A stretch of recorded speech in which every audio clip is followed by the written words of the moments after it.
Mula po sa susunod na linggo, mabibili na sa piling lugar sa Visayas ang 20 pesos na kada kilo ng bigas ayon sa Department of Agriculture.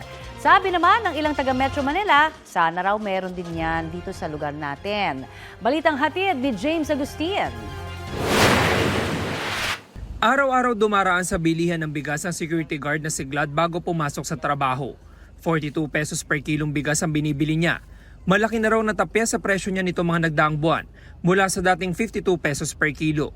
Siyempre po sir, masaya po dahil sa taong mamamayan po nakakatulong po sa atin sir sa pang-araw-araw natin pamumuhay. Si Sally na may-ari ng karinderya sa Santa Cruz, 42 pesos per kilong bigas din ang binibili sa palengke. Malaking bagay sa akin yun, saka sa mga kumakain. Kasi iba, walang pera, budget lang, di ba? Sa tindahang ito sa Blumentritt Market sa Maynila, 42 pesos hanggang 45 pesos ang presyo ng kada kilo ng imported rice.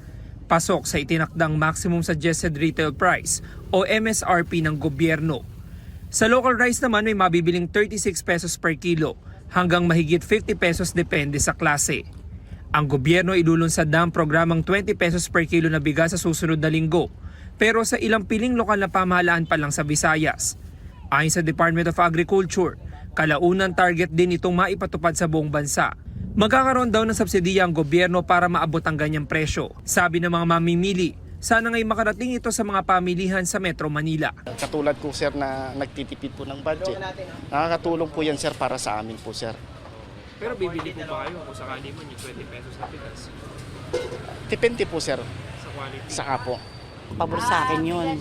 Kaya lang, sa 20 pesos, ay, kumbaga sa ano, maganda ba yung kalidad ng 20 pesos na yon? Kasi minsan, sa halagang 20 pesos, hindi mo makakain. May amoy, may lasa. Siyempre, bibili ka rin naman kahit namumurahin, yung may kalidad ang kakainin mo. James Agustin, nagbabalita para sa GMA Integrated News.